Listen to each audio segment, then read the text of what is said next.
ஆண்டவராகிய இயேசு கிறிஸ்துவின் நாமத்தில் அன்பின் வாழ்த்துக்கள். அன்பானவர்கள், எப்படி இருக்கீங்க? நல்லா இருப்பீங்கன்னு நம்புறேன். நல்லா இருக்கணும்.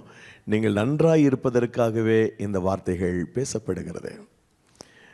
ஒவ்வொரு நாளும் ஒரு வாக்குத்தத்த வசனத்தை நான் உங்களோடு கூட பகிர்ந்து கொடுத்து வருகிறேன். இன்றைக்கும் ஒரு அற்புதமான வார்த்தையோடு உங்களிடத்தில் வந்திருக்கிறேன். என்ன வார்த்தை என்றால், எரேமியா தீர்க்கதரிசன புஸ்தகம் 4ஆம் அதிகாரம் 1 வசனத்தின் இறுதி பதில் இது இருக்குது. இந்த வசனம் என்ன சொல்லுது பாருங்க. நீ இனி அலைந்து திரிவதில்லை. நீ இனி அலைந்து திரிவதில்லை. பல நேரங்களிலே நாம் வீணாக அலைகிறோம். ஒரு இடத்துல சங்கீதக்காரன் தாவீது கூட சொல்லுகிறான், தேவரீர் என் அலைச்சல்களை கவனித்திருக்கிறீர் என்று சொல்கிறார். நிறைய அலைச்சல்கள். ஒரு ரொம்ப ஷார்ட் டைமில் அற்புதத்தை அல்லது ஒரு நன்மையை பெற்றுக்கொள்வதற்கு பதிலாக ரொம்ப நேரம் இங்கும் அங்கே அலக்களிக்கப்பட்டு அலைஞ்சு திரிஞ்சு ஒரு காரியத்தை நாம் அடைகிறோம். அது ரொம்ப கஷ்டமாக இருக்குது. சில கூட வழக்கில் சொல்லுவாங்க, என்ன பாருங்கள், இங்கு அங்கே அலைஞ்சு திரிஞ்சு தான் இதை நான் வாங்கினேன்னு சொல்லுவாங்க. இங்கு அங்கே அலைஞ்சு திரிஞ்சேன், போகாத இடம் இல்லை அப்படிலாம் சொல்லுவாங்க இல்லையா? அப்படி நம்முடைய வாழ்க்கையில் பல சந்தர்ப்பங்களில் ஒரு அலைச்சல் இருந்திருக்கும். இங்கும் அங்குமாக அலைந்து தெரிகிற ஒரு வாழ்க்கை. அப்படி இல்லாமல் ஆண்டவர் சொல்கிறார், இனி நீ அலைந்து திரிவதில்லை. நான் உன்னை அலைய விட மாட்டேன். நீ என்னுடையவன், என்னுடையவள். நான் இனி உன்னை அலைய விட மாட்டேன், நான் உன்னை பாதுகாப்பேன் என்று கர்த்தர் சொல்லுகிறார். நீ இனி அலைந்து திரிவதில்லை. நாம் அலைந்து திரியாமல் நாம் நிலைத்திருப்பதற்கு என்ன செய்யணும் அப்படின்றத இன்றைக்கு நம்ம பார்க்க போகிறோம். முதல் பாயிண்ட், முதல் குறிப்பு என்ன? அப்பம் எங்கே கிடைக்கும் என்று அவன் அலைந்து திரிகிறான். யாரை பற்றி இங்கே சொல்லப்பட்டிருக்கிறது என்று நாம் கவனித்தால், அதில் 20வது வசனத்தை நீங்கள் வாசித்து பாருங்க. 15-20 துன்மார்க்கனை பற்றி சொல்லப்பட்டிருக்கு. துன்மார்க்கன் அது 23 வாசிக்கும் போது, அவன் அப்பத்துக்காக அலைந்து திரிவான். அப்பம் எங்கே கிடைக்கும் என்று அலைந்து திரிவான். துன்மார்க்கனுடைய லைஃப்பில் அது நடக்கும். சங்கீத புஸ்தகம் 37:25 நீங்கள் வாசித்து பார்த்தார், நான் இளைஞனாக இருந்தேன், முதிர் வயதிலோனுமானேன், ஆனாலும் நீதிமான் கைவிடப்பட்டதையும் அவன் சந்ததி அப்பத்துக்கு இறந்து திரிகிறதையும் நான் காணவில்லை. அதாவது துன்மார்க்கமான மக்கள் அலைந்து கொண்டே இருப்பார்கள். அப்போ யாரும் அலையாமல் இருக்கிறது யாரு? நீதிமான்களுடைய வம்சம்.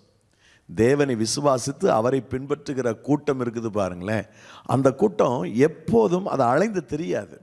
அது தேவையானதை கர்த்தர் கொடுப்பார். இங்கே ஏழியினுடைய வீட்டில் அவனுடைய 2 பையங்களும் துன்மார்க்கமாக இருந்தார்கள். அந்த துன்மார்க்கமான பிள்ளைகள் நிமித்தம் ஒரு சாபத்தை 1 சாமுவேல் 2ஆம் அதிகாரம் 36 வசனத்தில் கர்த்தர் சொல்கிறார். என்ன சொல்கிறார் தெரியுமா? அப்பொழுது உன் வீட்டாரில் மீதியாய் இருப்பவன் எவனும் ஒரு வெள்ளி பணத்துக்காகவும் ஒரு அப்பத்துணிக்காகவும் அவனிடத்தில் வந்து பணிந்து, நான் கொஞ்சம் அப்பம் சாப்பிட யாதொரு ஆசாரிய ஊழியத்தில் என்னை சேர்த்துக்கொள்ளும் என்று கெஞ்சுவான். ஒரு அப்பத்துக்காக கெஞ்சுவான். ஏன் இந்த கெஞ்சுதல் என்றால், பின் சந்ததிகள் துன்மார்க்கருடைய சந்ததிகள்.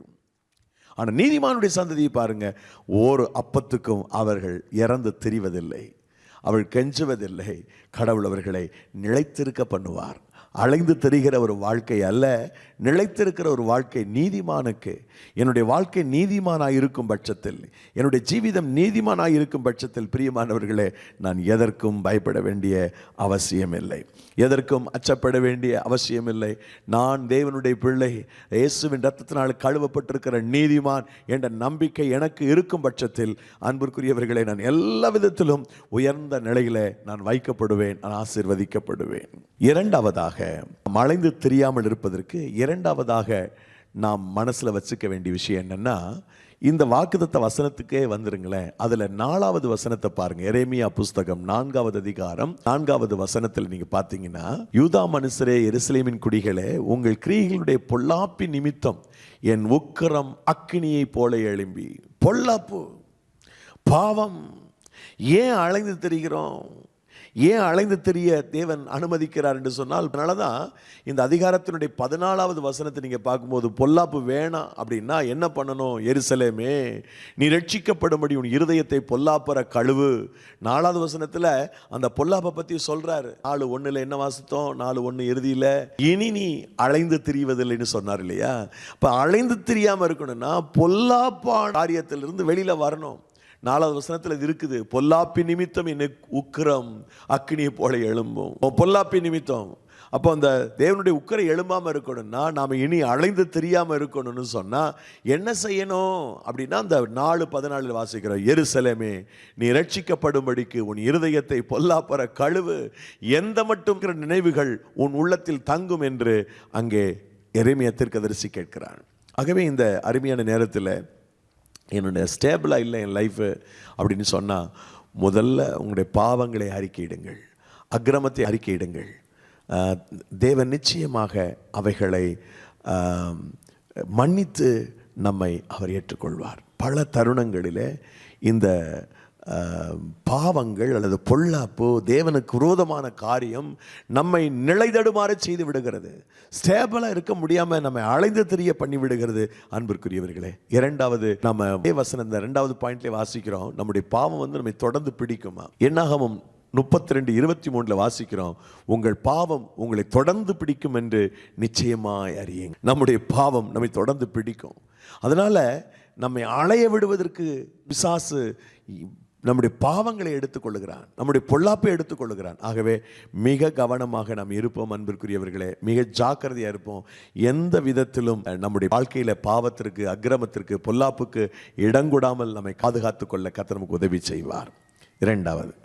3வது, நாம் அலைந்து திரிவதற்கு 3வது காரணம் என்ன? எரேமியா தீர்க்கதரிசன புஸ்தகம் 24வது அதிகாரம் 9வது வசனத்தை வாசிக்கும் போது, அவர்களுக்கு தீமை உண்டாக அவர்களை பூமியில் உள்ள எல்லா ராஜ்யங்களிலும் அலைந்து திரிகிறவர்களாகவும், நான் அவர்களை துரத்திவிட்ட எல்லா இடங்களிலும் நிந்தையாகவும் பழமொழியாகவும் அசைச்சொல்லாகவும் சாபமாக வைத்தேன் என்று சொல்கிறார்.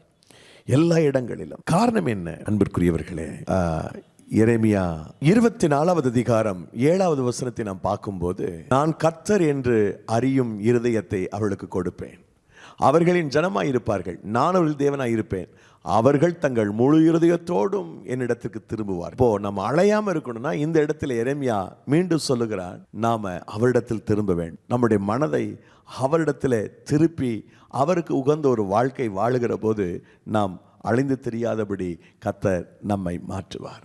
அவருக்கு பிரியமுள்ளவர்களாக கர்த்தர் நம்மை மாற்றுவார். புதிய ஏற்பாட்டு காலத்தில் 2 குமாரர்களை பற்றி லூக்கா நற்செய்தி நூல் 15ஆம் அதிகாரத்தில் வாசிக்கிறோம். மூத்தவன் தகப்பனுடைய சொல்லுக்கு கீழ்ப்படிந்து நடந்தான். இளையவன் ஆஸ்திகளை பிரித்து எடுத்து தொலைதூரம் சென்று துன்மார்க்கமாயவர்களை தீவனம் பண்ணி எல்லாவற்றையும் அழித்து போட்டான். ஒரு பஞ்சம் வந்தது, குடியானவனோட ஒட்டி கொண்டான். முடிவில் பன்றிக்கு போடக்கூடிய தவிடு கூட அவனுக்கு கிடைக்கவில்லை. அப்பொழுது அவன் தன் தகப்பனை குறித்து நினைக்கிறான், தகப்பனிடத்தில் திரும்பி போக தீர்மானிக்கிறான். பிரியமானவர்களே, அதுவரை அலைந்து தெரிந்து கொண்டிருந்தவன் தான் இளைய குமாரன். தொலைதூரத்தில் அலைந்து தெரிந்து கொண்டிருந்தான், காடு மேடு பண்டுகளுக்கு பின்னே போய் கொண்டிருந்தவன் இப்பொழுது தகப்பனிடத்தில் மனம் திரும்புகிறான். தகப்பனுடைய காரியங்கள் அவன் ஞாபகம் வருகிறது. ஆகவே அவன் புத்தி தெளிந்தவனாகி அவன் தீர்மானிக்கிறான், அப்பாவிடத்தில் போயிட்டா நம்ம தகப்பன் எல்லாத்தையும் பார்த்துக்குவாருன்னு சொல்லி அவன் புத்தி தெளிந்து திரும்புகிறான். பொதுவாக ஒரு மனுஷன் மனம் தெளிவாயிட்டான்னா அவனை ஆண்டவர் உடனே ஏற்றுக்கொள்கிறார். பிசாசனுடைய தந்திரம் இருட்டடிப்பு செய்கிறான். தேவனுடைய சத்தியத்தை பிசாசு இருட்டடிப்பு செய்கிறான். தேவன் பக்கம் திரும்பாமலே அவன் பார்த்துக்கிறான். நம்முடைய மனசில் சூடுண்டவர்களாக மனம் திரும்ப முடியாமல் போகிற ஒரு சூழ்நிலைக்கு நாம் தள்ளப்பட்டு விடுகிறோம். பிசாசு மிக கொடியவன், மிகப்பெரிய வஞ்சகன். அவனுடைய வஞ்சகத்தில் நாம் விழுந்து விடக்கூடாது. அன்பிற்குரியவர்களே, ரொம்ப கவனமாக நாம் இருக்கணும். ஆண்டவருடைய பிள்ளைகளாக இருக்கிற நாம் மிக கவனமாக, மிகச் சரியானவர்களாக நாம் வாழ தேவன் நமக்கு உதவி செய்யட்டும். பிசாசுனுடைய காரியங்களிலிருந்து நாம் சற்று விலகி தேவன் பக்கனுடைய மனதை திருப்பும் பொழுது நாம் அலைந்து தெரியாதபடி ஒரு இடத்துல கர்த்தர் நம்மை ஸ்டேபிளாக வைக்கிறார். ஒரு இடத்துல கர்த்தர் நம்மை உறுதிப்படுத்தி காப்பாற்றுகிறார், நம்மை வழி நடத்துகிறார். இது 3வது குறிப்பு. 4வது குறிப்பு என்னன்னா, அவர்கள் என்னை விட்டு அலைந்து திரிகிறபடியினால் அவர்களுக்கு ஐயோ என்று சொல்லுகிறார். என்னை விட்டு அலைந்து திரிகிறபடியினால் அவர்களுக்கு ஐயோ. ஏன் அலைந்து திரிகிறாருன்னு பார்த்தா 11வது வசனத்தை பாருங்களேன். 11வது வசனம், எப்ராஹிம் பேதையான புறாவை போல் இருக்கிறான், அவனுக்கு புத்தி இல்லை. புத்தி இல்லாததுனால பாருங்கள், இந்த அலையும்படி கர்த்தர் செய்து விடுகிறார். புத்தி எல்லாம் தேவனிடத்தில் இருக்கிறது. தேவனிடத்தில் ஆலோசனை பெறுவதற்கு பதிலாக, தேவனிடத்தில் காரியங்களை கேட்டு அறிந்து செய்வதற்கு பதிலாக சொந்த புத்தி, சொந்த மாமிச எண்ணத்தில் அவன் செல்லுகிறதுனால அவன் அலைந்து திரிகிறான். தேவனிடத்துல கேளுப்பா. ஒரு நெருக்கடி வரும்போது, பிரச்சனை கஷ்டம் வரும்போது அவர்கிட்ட கேளு. அவர் நடத்துவார், அவர் உனக்கு உதவி செய்வார். பைபிள் அப்படித்தான் சொல்லுது. உண்மையில கண்ணை வைத்து உனக்கு ஆலோசனை சொல்லுவேன், நடக்க வேண்டிய வழியை நான் உனக்கு காட்டுவேன்னு சொல்றேன். புத்தியை நீ தேடு. நீங்க நீதிமொழிகள் புஸ்தகம் 2வது அதிகாரம் 1, 2, 3 வசனங்களை தொடர்ந்து நீங்க பாத்தீங்கன்னா என்ன எழுதியிருக்கேன், மகனே நீ உன் செவியை ஞான தாய்த்து உன் இருதயத்தை புத்திக்கு அமைய பண்ணும் பொருட்டு நீ என் வார்த்தைகளை ஏற்றுக்கொண்டு என் கட்டளைகளை உன்னிடத்தில் பத்திரப்படுத்தி ஞானத்தை வா என்று கூப்பிட்டு புத்தியை சத்தமிட்டு அழைத்து அதை வெளியே போல நாடி புதையல்களை தேடுகிறது போல தேடுவாயில் அப்பொழுது கர்த்தருக்கு பயப்படுதல் இன்னதென்று நீ உணர்ந்து தேவனை அறியும் அறிவை கண்டடைவாய். மேன்மையான ஆசீர்வாதங்களை நீ பெறணும் அப்படின்னா புத்தியை சத்தமிட்டு அழை, புத்தியை தேடு, புத்தியை சார்ந்துகொள், புத்திக்கு அமைய பண்ணும் பொருட்டு. இந்த வார்த்தைகள் எல்லாம் கூர்ந்து கவனியுங்கள். ஆண்டவரை சார்ந்து கொண்டு அவருடைய வழிநடத்துதலை கேட்டு பெறாமல் நாம் இருந்தால் நாம் வீணாக அலைந்து திரிவோம். நம்முடைய அலைச்சல் தொடரும். நாம் இனி அலைந்து தெரியாதபடி இருக்கணும்னு சொன்னால் ஆண்டவருடைய புத்தியை சார்ந்து கொள்ளணும். அவர் நமக்கு கொடுக்கிற புத்தியை நாம் சார்ந்து கொண்டு வாழ்கிற போது நாம் அலைச்சல் இல்லாமல் இந்த பூமியில் வாழ தேவன் நமக்கு தயவு செய்கிறார். அன்பிற்குரியவர்கள், பழைய ஏற்பாட்டு காலத்தில் நீங்கள் பார்த்தீங்கன்னா இந்த மாதிரி புத்தியற்ற ஜனங்களால் மிகப்பெரிய ஒரு அழிவு, மிகப்பெரிய ஒரு சேதாரம் மக்களுக்கு இருந்ததை நாம் பார்க்கிறோம். பெரிய அழிவு, சேதாரம். இப்போ எத்தனை விஷயம் பார்த்துருக்கிறோம். முதலாவது, தேவனுடைய நாமத்தின் மேலே நம்பிக்கையுள்ளவர்களாக நீதிமான்களாக நாம் இருக்கணும், துன்மார்க்கர்கள் நீதிமான்களாக இருக்கணும். இரண்டாவதாக நாம் பார்த்தோம், பொல்லாப்பு, அதாவது பாவத்தை நம்ம விட்டுறணும் அப்படின்னு பார்த்தோம். அப்புறம் பொல்லாப்பை விட்டு விலகணும், பொல்லாத காரியத்தை விட்டு விலகணும்னு பார்த்தோம். அப்புறம் புத்திக்கு அமைய பண்ணும் பொருட்டு இருக்கணும், தேவனிடத்தில் திரும்பணும்னு பார்த்தோம். இப்போ நான் பார்க்க வேண்டிய மிக முக்கியமான குறிப்பு என்னன்னா, அலைந்து திரிகிறேன்னு சொன்னா அவரை நோக்கி ஜெபம் பண்ணுவதற்கு நீங்கள் ஆயத்தப்படுங்கள். அவரை நோக்கி கூப்பிடுங்க. ஒரே அலைச்சலா இருக்குதுன்னு சொன்னா அவரிடத்துல ஜெபம் பண்ணிட்டு அவரை நோக்கி கூப்பிட்டுட்டு நீங்க நீதி பயணத்தை தொடருங்கள். அப்போ நீங்க உங்களுடைய அலைச்சல் நிறுத்தப்படும். வேதம் சொல்லுகிறது, சங்கீத புஸ்தகம் 107வது சங்கீதத்தின் 5வது வசனம், பசியாகவும் தாகமாகவும் ஆத்துமா தொய்ந்ததாகவும் அலைந்து திரிந்தார்கள். அதுக்கு அடுத்த வசனம் என்ன சொல்லுது பாருங்கள், 107:6, தங்கள் ஆபத்திலே கர்த்தரை நோக்கி கூப்பிட்டார்கள், அவர்கள் இக்கட்டுகளிலிருந்து அவர்களை தேவன் விடுவித்தார். ஆபத்து, ஒரு பெரிய ஆபத்து அவர்களுக்கு வந்தது. அப்போ தேவனை நோக்கி கூப்பிட்டார்கள், அவர்கள் இக்கட்டிலிருந்து அவர்களை விடுவித்தார்.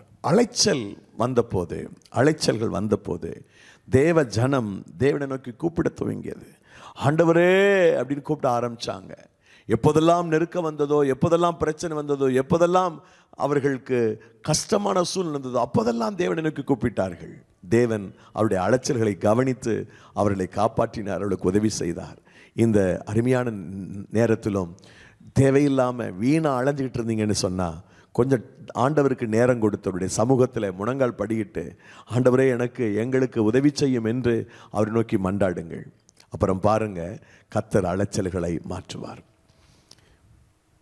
ஒரு அருமையான தேவ மனிதன் தன்னுடைய ஆலயம் பெரிதாக இருக்கணும் அப்படின்னு ஒரு பட்டணத்தில் ஆலயம் பெரிதாக இருக்க வேண்டும் என்று ஜெபித்தார். ஒவ்வொரு வாரமும் ஞாயிற்றுக்கிழமைக்குள்ளாக ஒரு 100 மக்கள் இருந்தாங்கன்னா 100 பேரையும் சைக்கிள் எடுத்துகிட்டு போய் சந்திச்சிருவார். ஒரு நாள் ஆண்டவர் கேட்டாராம், சபையை நீ கட்ட போகிறாயா அல்லது நான் கட்ட வேண்டுமா? நான் கட்டணும்னு சொன்னால் என் சமூகத்தில் காத்துரு, உடைய காரியங்களில் என்னிடத்தில் சொல், நான் உனக்காக செயலாற்றுவேன் என்று சொன்னார். ஒரு 6 மாதத்திற்கு எந்த கூட்டமும் இல்லாமல் எல்லாவற்றையும் ஒத்தி வைத்து விட்டு ஆணுடைய சமூகத்தில் அமர்ந்து அந்த ஊழியக்காரர் ஜெபிக்க துவங்கினார், தேவனை நோக்கி கூப்பிட துவங்கினார். அலைச்சல்கள் எல்லாவற்றையும் கர்த்தர் மாற்றினார். இன்னைக்கு பார்த்தா ஆயிரக்கணக்கான மக்கள் கூடுகிற ஒரு சபையை அவர் நடத்தி வருகிறார். தேவனை நோக்கி கூப்பிடும்போது நம்முடைய அலைச்சல்களை கர்த்தர் மாற்றுகிறார், நம்முடைய கஷ்டங்களை கர்த்தர் மாற்றுகிறார். அன்பு தேவனுடைய பிள்ளைகளே, இந்த அருமையான நேரத்தில் அருள்நாதர் இயேசு கிறிஸ்து உங்களுடைய அலைச்சல்களை அவர் மாற்றி உங்களை ஸ்டேபிளாக வைக்கணும்னு சொன்னால் நீங்கள் அவரை நோக்கி ஜெபம் பண்ணுங்கள், அவரை நோக்கி கூப்பிடுங்கள். ஆம், அவர்தான் உங்களுக்கு அற்புதம் செய்ய முடியும். அவர்தான் உங்களுடைய வாழ்க்கையில அதிசயமான காரியத்தை செய்ய முடியும். அவர் நினைத்தால் சூழ்நிலைகள் எல்லாம் ஒட்டுமொத்தமாக மாறி போய்விடும். அன்பிற்குரியவர்களே, அந்த மக்கள், தேவ ஜனங்கள் கூப்பிட்டார்கள், ஆண்டவர் நோக்கி கூப்பிட்டார்கள். அடுத்தபடியாக நாம் என்ன வாசிக்கிறோம் பாருங்கள். தொடர்ச்சியாக நாம் நம்முடைய அலைச்சலுக்கான காரணம் என்ன என்று பார்க்கும்போது மற்றொரு குறிப்பு, செவி கொடுப்பது, தேவனை நோக்கி செவி கொடுப்பது. எரேமியா தீர்க்கதரிசன புஸ்தகம் 29வது அதிகாரம் 18வது வசனத்தில் அப்படி வாசிக்கிறோம். அவர்கள் என் வார்த்தைகளை கேளாமற் போனபடியினால் நான் அவர்களை பட்டயத்தாலும் பஞ்சத்தாலும் கொள்ளை நோயாலும் பின்தொடர்ந்து அவர்களை பூமியில் உள்ள எல்லா ராஜ்யங்களிலும் அலைந்து திரிகிறவர்களாக வைப்பேன். என் வார்த்தைகளை கேளாமற் போனபடியினால், என் வார்த்தையை அவங்க கேட்கல, வார்த்தையை புறம்பே தள்ளினார்கள். நான் கை நின்று அவன் ஒருத்தனும் கவனிக்கல, என் சத்தத்துக்கு செவி கொடுக்கல, என் எச்சரிப்புக்கு செவி மடுக்கல, அவன் போயிட்டே இருக்கிறான். என் வார்த்தைக்கு நீ செவி கொடுக்காதனால உன்னை அலைந்து திரிய பண்ணுவேன். இந்த பூமியில இங்கும் அங்குமாக நீ அலைந்து தெரிவாய். தேவனுடைய சத்தத்துக்கு நாம் செவி கொடுக்கும் போது ஒரு அருமையான வார்த்தை இருக்கிறது. நீதிமொழிகள் புஸ்தகம் 1ஆம் அதிகாரம் 33வது வசனம். தேவனுடைய சமூகத்திற்கு, தேவனுடைய சத்தத்துக்கு செவி கொடுக்கிற போது விக்கினமின்றி வாசம் பண்ணி நாம் ஆபத்திற்கு பயப்படாமல் அமைதியாக இருப்போம் என்று அந்த வசனம் சொல்லுகிறது. எனக்கு செவி கொடுக்கிறவன் எவனோ அவன் விக்கினமின்றி வாசம் பண்ணி ஆபத்திற்கு பயப்படாமல் அமைதியாக இருப்பான். ஆபத்துக்கு பயப்பட மாட்டான், தைரியமா இருப்பான். அவனுக்கு தேவையான எல்லா விதமான பாதுகாப்பையும் தேவன் தருவார். அன்பிற்குரியவர்களே, இந்த அருமையான நாளிலே ஆண்டவர் சொல்லுகிறார், நீங்க அவருக்கு செவி கொடுங்கள், அவர் வார்த்தைக்கு கீழ்ப்படியுங்கள். கர்த்தருடைய வார்த்தை என்ன சொல்லுகிறது? தேவனுடைய வார்த்தை நான் என்னவாக இருக்க வேண்டும் என்று விரும்புகிறது. அவர் ஒரு வார்த்தை சொன்னால் அதற்கு உடனே ஒபே பண்ணுங்கள். கர்த்தருடைய வார்த்தைக்கு, வசனத்துக்கு நடுங்குகிறவனை நான் நோக்கி பார்ப்பேன் என்று வேதத்தில் வாசிக்கிறோம். கர்த்தருடைய வசனத்துக்கு யார் நடுங்குகிறார்களோ அவர்களைத்தான் கர்த்தர் நோக்கி பார்ப்பார். இல்லைன்னா அலைஞ்சிட்டே இருக்க வேண்டியதுதான். நீங்க அலைஞ்சிட்டே இருக்கக்கூடாது, நீங்க ஸ்டேபிளா இருக்கணும், நிலைச்சிருக்கணும்னு சொன்னா கர்த்தருடைய சத்தத்துக்கு செவி கொடுங்க. 9ஆம் அதிகாரம் 17வது வசனம் என்ன சொல்லுகிறது பாருங்கள். அவர்கள் அவருக்கு செவி கொடாமற் போடபடியால் என் தேவன் அவர்களை வெறுத்து விடுவார். அவர்கள் அந்நிய ஜாதிகளுக்குள்ளே அலைந்து திரிவார்கள். அவர்கள் எனக்கு செவி கொடுக்கலைன்னு சொன்னா நான் அவர்களை அலைய விடுவேன். அவர்கள் அலைந்து திரிவார்கள். கர்த்தருடைய வார்த்தைக்கு கொடுக்க வேண்டிய கனம் எங்கே? கர்த்தருடைய வசனத்துக்கு சத்தத்தை கொடுக்க வேண்டிய ஹானர் எங்கே? கர்த்தருடைய சத்தத்துக்கு யார் கனத்தை கொடுக்கிறார்களோ அவர்களை கர்த்தர் கனப்படுத்துவார். நீங்கள் கர்த்தருடைய வசனத்தை கனவீனப்படுத்தினால் அவர் உங்களை கனவீனப்படுத்துவார். நீங்கள் ஸ்டேபிளா இருக்க முடியாது, அலைந்து திரிவீர்கள். அப்படித்தான் வசனம் சொல்லுது. நாம் அலைந்து திரிவதற்கான காரணம் என்ன? கர்த்தருடைய சத்தத்துக்கு நாம் செவி கொடுக்கவில்லை, தேவனுடைய வார்த்தைக்கு நாம் செவி கொடுக்கவில்லை. இந்த உலகத்தில் அநேக மக்களை நாம் பார்க்கிறோம், இங்கும் அங்குமாக எப்போ பார்த்தாலும் மிஷன் மாதிரி ஓடிக்கொண்டே இருப்பார்கள். தேவனுடைய வார்த்தைக்கு செவி கொடுக்காமல் விருதாவாக ஓடிக்கொண்டு இருக்கக்கூடிய அந்த மக்களுக்கு தேவன் ஒரு நிலையான ஒரு வாழ்க்கையை தர விரும்புகிறார். கர்த்தருடைய வசனத்துக்கு செவி கொடுத்தால் அந்த ஆசீர்வாதங்களுக்கு உண்டு. உபாகம புத்தகம் 28ஆம் அதிகாரம் 1-2 வசனங்களை வாசித்து பார்த்தீங்கன்னா, அந்த தேவனுடைய வார்த்தைக்கு, கற்பனைகளுக்கு, பிரமாணங்களுக்கு ஒரு மனிதன் செவி கொடுத்து இருந்தா என்னெல்லாம் ஆசீர்வாதம் இருக்கும் என்பதை அந்த 28ஆம் அதிகாரம் 3 தொடர்ச்சியாக 10-13 வரைக்கும் நம்ம வாசிக்க முடியும். அவ்வளவு பிளெஸிங்ஸ் இருக்கிறது. நிலைத்திருக்கிற ஒரு மனிதன் ஆசீர்வாதங்களை அனுபவிக்கும்படி கர்த்தர் உதவி செய்வார். ஆகவே அன்பிற்குரியவர்களே, எப்போதும் தேவனுடைய சத்தத்துக்கு செவி கொடுக்கிறவர்களாக உங்களை வைத்துக் கொள்ளுங்கள். கர்த்தருடைய வார்த்தைக்கு செவி கொடுங்கள். தேவனுடைய வார்த்தையை விட்டு விடாதிருங்கள். அவருடைய வார்த்தைக்கு நீங்கள் முக்கியத்துவம் கொடுத்து வாழ்ந்தால் நிச்சயமாக இந்த வசனம் உங்களுடைய வாழ்க்கையில மிகப்பெரிய மாற்றத்தை கொடுக்கும். 7வதாக, சில நேரங்களில் ஆண்டவரே நம்மை அலைந்து திரிய அனுமதி, எல்லா நேரத்திலும் அல்ல, சிலருடைய வாழ்க்கையில் அது நடக்கிறது. அவரே நம்மை அலைந்து திரியும்படி நம்மை விட்டு விடுகிறார். அது எதற்காகனா, நம்மை ஒரு பெரிய ஜாதியாக மாற்றுவதற்கு, நம்ம நிமிர்ந்து வாழ்வதற்கு, ஒரு நிலையான ஒரு வாழ்க்கையை பெறுவதற்கு அவரே சில நேரங்களில் முதலாவது அலைச்சல்களை அனுமதிக்கிறார். அது நமக்கு தெரியணும். அது ரொம்ப ரேர், எல்லாருடைய லைஃப்பில் அது நடக்கிறதில்ல. கர்த்தரே சில நேரங்களில் பர்பஸாகவே நம்ம அலைய வைக்கிறார். இப்போ வனாந்திரத்தில் 40 வருடம் அவர்கள் அலைந்து திரிந்தார்கள். அவங்களுடைய குறைவுகள் காரணம் என்ற போதிலும் அது தேவனால் அனுமதிக்கப்பட்டது. தேவன் அதை அனுமதித்தார். வனாந்திரத்திலே அவர்கள் எல்லாம் அலைந்து திரியும்படி கர்த்தர் அதை அனுமதித்தார். தேவன் பெர்மிட் பண்ணினார். அது மாதிரி சில நேரங்களில் உங்களுடைய லைஃப்பில் அந்த அலைந்து திரிகிற ஒரு காரியத்தை தேவன் பர்மிட் பண்ணுவார். அது நன்மைக்கு எதுவாக முடியும். கொஞ்ச காலம் யாக்கோபுடைய லைஃப்பில் ஒரு 20 ஆண்டு காலம் ஸ்டேபிளாக இல்லை. நம்ம பிள்ளைகளுக்கு என்ன பண்ண போகிறோம்? ஒரு பெரிய குடும்பம் வந்துருச்சு, நான் என்ன பண்ண போகிறோம்? தாய் மாமா நாம் நினச்சது மாதிரி இல்லை. அவர் தலையில் மிளகா அரைக்கிறாரு, என்ன செய்கிறது? அவன் கலங்கி போனான். ஆனால் அந்த வனாந்தரமான வாழ்க்கை அவனுக்கு அனுமதிக்கப்பட்டது. இப்போது இதுக்கு நான் ஆகாரம் எடுத்துக்கொள்கிறேன். ஆதியாகம புத்தகம் 21ஆம் அதிகாரம் 14வது வசனத்தை நீங்கள் பாருங்கள். ஆபிரகாம் அதிகாலையில் எழுந்து அப்பத்தையும் ஒரு துருத்தி தண்ணீரையும் எடுத்து ஆகாருடைய தோளின் மேலே வைத்து பிள்ளையையும் ஒப்பு கொடுத்து அவளை அனுப்பிவிட்டான். அவள் புறப்பட்டு போய் பெயர்சபாவின் வனாந்திரத்திலே அலைந்து திரிந்தாள் என்று சொல்லப்பட்டது. இது தேவனை அனுமதித்த ஒன்று. உங்களுடைய லைஃப்பில் தேவன் அலைந்து திரிவதற்குரிய ஒரு சூழலை வைத்திருந்தால் நீங்கள் அவரிடத்தில் பேசுவது தான், அவரிடத்தில் உங்களை ஒப்புவித்தது தான் மிக மிக முக்கியமாக இருக்க வேண்டும். ஆண்டவரே, என்னை உம்முடைய சமூகத்தில் ஒப்புவிக்கிறேன். சங்கீதக்காரன் பாடின மாதிரி, என் அலைச்சல்கள் தேவரீ அறிந்திருக்கிறீர், என் கண்ணீரெல்லாம் உடைய துருத்தியில் அல்லவோ இருக்கிறது. என் அலைச்சல் உமக்கு தெரியும். நான் தொடர்ந்து அலைஞ்சு வேதனைப்படாமல் எல்லாத்தையும் நீங்கள் மாற்ற முடியும், என்னை ஸ்டேபிளாக வைக்க முடியும். அன்பிற்குரியவர்களே, ஒரு வேளை இந்த நாளில் நான் அப்படி தான் அலைஞ்சிட்டே இருக்கிறேன், எனக்கு நிலையான ஒரு வேலை கிடைக்கல. ஒரு அம்மா எனக்கு ஃபோன் பண்ணாங்க சென்னையிலேருந்து, ஐயா நான் 2 மாதமாக ஒரு வாடகை வீடு அமையலையா, வாடகை ஒருத்தர் கொடுக்க மாட்டேறான், வாடகை வீடு கொடுக்க மாட்டேன்றாங்க, வாடகை வீடு கிடைக்காம கஷ்டப்படுறேன், வீடு புதுசாக வாடகைக்கு வீடு வேணும், அதுக்காக ஜெபம் பண்ணுங்க ஐயான்னு கேட்டாங்க. எவ்வளோ பரிதாபம் இல்லை? சொந்த வீடு வேணும்னு கேட்டால் பரவாயில்ல, வாடகை கூட எனக்கு வீடு கிடைக்கலன்னு சொல்கிறாங்க. அப்படி அலைச்சல். சில பார்த்தீங்கன்னா வருஷந்தோறும் வீடை மாற்றிட்டே இருப்பாங்க, எவ்ரி இயர் வீட்டை மாற்றிக்கிட்டே இருப்பாங்க. வேண்டாம் இனிமேல் இந்த அலைச்சல், ஃபுல்ஸாக கேன்சல் பண்ணுங்க இயேசுவி நாமத்தினால. அப்படிப்பட்ட அலைச்சலை நான் கேன்சல் பண்ணுறேன். இன்னும் சில பிள்ளைகள் பாருங்களேன், ஒரு ஸ்கூலில் படிக்க மாட்டாங்க, மாற்றிக்கிட்டே இருப்பாங்க, ஸ்கூலை மாற்றிக்கிட்டே இருப்பாங்க. ஏன் இந்த தேவையில்லாத அலைச்சல்? ஒரே ஸ்கூலில் படித்தாதான் என்ன? மாறிட்டே இருப்பாங்க. பெற்றோர் சும்மா இருக்க மாட்டாங்க, மாற்றிட்டே இருப்பாங்க. இந்த பிள்ளைகளுக்கு சுழியும் இருக்காது பாருங்க. நிறைய விஷயங்களில் நம்ம அலைஞ்சிட்டே இருக்கிறோம். சில நேரங்களில் ஒரு காய்கறி வாங்கிறது கூட நம்ம அந்த தேவனுடைய அந்த ஒரு உதவி நமக்கு தேவைப்படுதுன்னு சொல்கிறேன். இதுக்கெல்லாமா கடவுள் அப்படின்னு கேட்காதீங்க. சில நேரங்களில் நம்ம அலைகிறோம், ஒரு காய்கறியை சரியாக வாங்குற முடியும், ஒரு நமக்கு தேவைப்படக்கூடிய ட்ரெஸ்ஸை சரியாக எடுக்க முடியாமல் அலைகிறோம். இந்த வியாதி பெண்களுக்கு தான் அதிகம். ஒரு திருவிழா நாட்கள் வந்துருச்சு, ஃபெஸ்டிவல் டே வந்துருச்சுன்னா கடையாக ஆயிடுறாங்க. அப்படி இல்லை, நல்லா ஜெபம் பண்ணுங்க, கடவுள் நடத்துவார். அலைச்சலே இல்லாமல் துணி எடுத்துகிட்டு வர கர்த்தர் உதவி செய்வார்.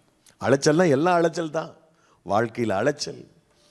ஸோ இந்த மாதிரி வீணான அலைச்சல்களுக்கு கர்த்தர் விலக்கி காக்கிறேன்னு சொல்கிறார். இப்படி ஒரு 6-7 குறிப்புகளை நான் உங்களுக்கு சொல்லியிருக்கிறேன். அலைச்சல் இல்லாமல் வாழ்கிறதுக்கு தேவன் நமக்கு உதவி செய்வார். தேவன் நம்முடைய அலைச்சல்களை கவனித்திருக்கிறார். அன்பிற்குரியவர்களே, மறந்துடாதீங்க, இந்த நாள் கர்த்தர் பேசியிருக்கிறார்.